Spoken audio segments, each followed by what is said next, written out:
Bonjour chers frères et sœurs en Christ. Si le Christ devait revenir aujourd'hui, son discours n'aurait pas beaucoup changé.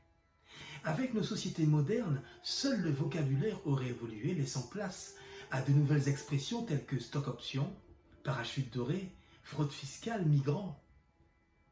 L'Église ne condamne pas l'argent, car on sait bien qu'on en a besoin pour vivre. En fait, il s'agit de ne pas être esclave de l'argent. Ne pas faire de l'argent une idole, mais simplement la laisser à sa juste place. Un simple moyen d'échange. Et si l'argent peut être un bon serviteur, il est toujours un mauvais maître.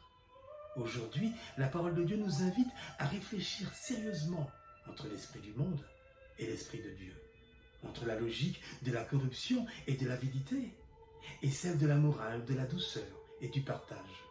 Mes chers amis, plus de la moitié, nous savons, du patrimoine mondial est détenu par 1% de la population. Des hommes, des femmes et même des enfants travaillent de longues heures pour gagner à peine de quoi manger. Alors que lorsque nous achetons des produits ainsi fabriqués, nous nous rendons complices de cet esclavage moderne. C'est en quelque part profiter de la dépendance des plus faibles pour les exploiter encore plus. Et cela n'est pas tolérable. Je ne peux pas me dire croyant, catholique, pratiquant et spolier mon prochain, voire de manière injuste, asociale et immorale. Je trahis en quelque part l'alliance que j'ai avec Dieu. Le rapport que nous avons avec l'argent nous montre que nous sommes plus à l'aise avec l'argent et les compromis, pas toujours honnêtes, qu'avec notre foi.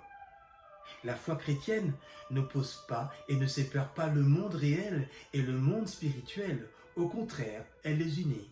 Elle les fait vivre en harmonie. L'homme et Dieu ne font qu'un en Jésus-Christ par le mystère de l'incarnation où Dieu se fait homme. On ne peut pas séparer le matériel et le spirituel. Mais il y a pourtant une hiérarchie entre les deux. Le monde spirituel donne vie au monde matériel. Il lui est supérieur et constitue le but de toute existence. Je dois tendre à une vie dans l'esprit et dans l'union avec le Christ. Mais cela ne veut pas dire me séparer de tout ce qui est charnel ou matériel. Il s'agit, conduit dans l'esprit de Dieu, dans l'esprit de Jésus, de transformer, de transfigurer ce qui est du monde. C'est-à-dire ma relation à l'argent, ma relation aux autres, que ce soit mon conjoint ou mon prochain, afin de vivre en enfant de Dieu, libre et confiant. Bien-aimé de Dieu, dans bien des cas, nous sommes ce gérant malhonnête qui mérite d'être licencié. Nous allons devoir rendre compte de notre gestion, car nous ne pouvons pas plus, mais surtout plus grand-chose, car l'heure est venue de rendre des comptes de notre gestion.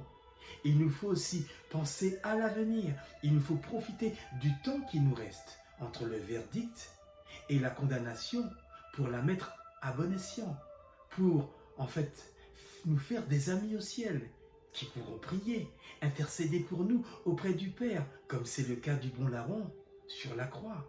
Souviens-toi de moi quand tu viendras dans ton royaume, dit le bon larron. Et Jésus lui répond aussitôt, aujourd'hui, tu seras avec moi au paradis. Extrait de Luc, chapitre 23, versets 42 à 43. Jésus est le meilleur intercesseur que nous pouvons avoir auprès du Père.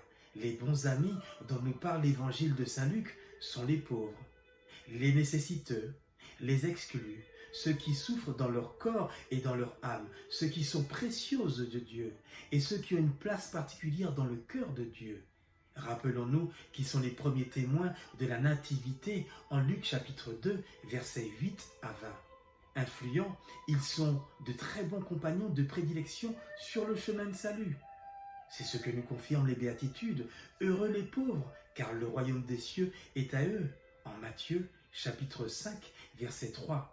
La bonne nouvelle doit d'abord leur être annoncée. Et à travers eux, c'est Jésus-Christ qui est là. Chaque fois que nous nous mettons à leur service, c'est lui que nous servons.